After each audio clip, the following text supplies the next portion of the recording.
বিএনপির স্থায়ী কমিটির সদস্য ডাক্তার এজেডএম জাহিদ হোসেন বলেন, শিক্ষিত মানুষরাই দেশের শিক্ষা ও স্বাস্থ্য ব্যবস্থা ধ্বংস করছে। শিক্ষার্থীকে পরীক্ষার্থী নয়, মানুষ হিসেবে গড়ে তুলতে হবে, অভিমত সাবেক তত্ত্বাবধায়ক সরকারের উপদেষ্টা রাশেদা কে চৌধুরীর। রাজধানীতে এক গোলটেবিল আলোচনায় এই কথা বলেন তারা। আসমা আক্তার নূপুরের রিপোর্ট।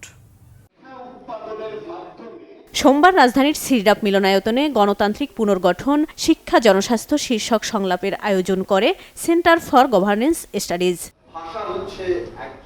এতে অংশ নিয়ে শিক্ষা ও স্বাস্থ্য খাতে যুক্ত বিশেষজ্ঞরা অভিযোগ করেন, কোনো সরকারই শিক্ষা ও স্বাস্থ্য ব্যবস্থা নিয়ে ভাবে না। এ দু খাতে বাজেট বরাদ্দ ও তাতে নানা অনিয়মের কথা তুলে ধরেন তারা। ডাক্তার হয়ে যাচ্ছে কিন্তু রোগী দেখে নাই, এরকম যদি মেডিকেল শিক্ষার মান হয় তাহলে আসলে চিকিৎসা সেবার মান আমরা কিভাবে উন্নয়ন করবো? এবং আমরা এই যে ছাত্রদেরকে যেমন বঞ্চিত করছি, মেডিকেল শিক্ষার্থীদেরকে বঞ্চিত করছি, পাশাপাশি আমাদের রোগীরাও বঞ্চিত হচ্ছেন। স্বাস্থ্য এবং শিক্ষায় এই দক্ষিণ এশিয়ার মধ্যে সবচেয়ে কম বরাদ্দ হচ্ছে বাংলাদেশের বাজেটে। এখন এই সবচেয়ে কম বরাদ্দের মধ্যে আবার পদে পদে চাটার দল, চোরের দল এবং লুটেরা তন্ত্রের সদস্যরা খেয়ে দিয়ে সর্বশেষ কতটুকু যে কাজে লাগে দেশের জন্য, মানুষের জন্য, সেই প্রশ্নটাও কিন্তু বড়।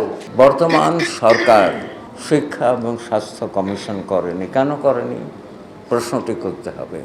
কোনো সরকারই শিক্ষা ব্যবস্থা দিকে নজর দেয়নি, দিতেও চায় না, কারণ তারা চায় না যে মানুষ শিক্ষিত হোক।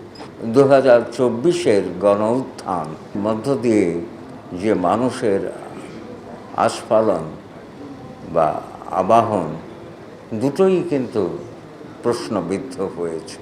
দেশের শিক্ষার্থীদের জ্ঞানের লেভেল নিয়ে প্রশ্ন তোলেন সাবেক তত্ত্বাবধায়ক সরকারের উপদেষ্টা রাশেদা কে চৌধুরী। যে বৈষম্য নিরোধ করার জন্য আমাদের সন্তানেরা প্রাণ দিল, সেই জায়গায় আবার কোটা পদ্ধতি করা হচ্ছে। 40% শিক্ষার্থীকে আলাদা করে বৃত্তি পরীক্ষা দেয়া হবে।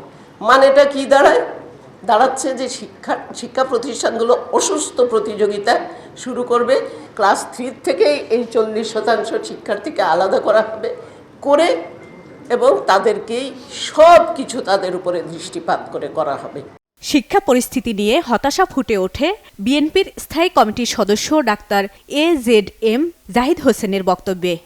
আমাদের আজকের যে অধপতন, এই অধপতনের জন্য সবচেয়ে বেশি দায়ী যারা, তারা হচ্ছে those who are the policy maker, আর আমাদের যারা ইনভলভ ছিল।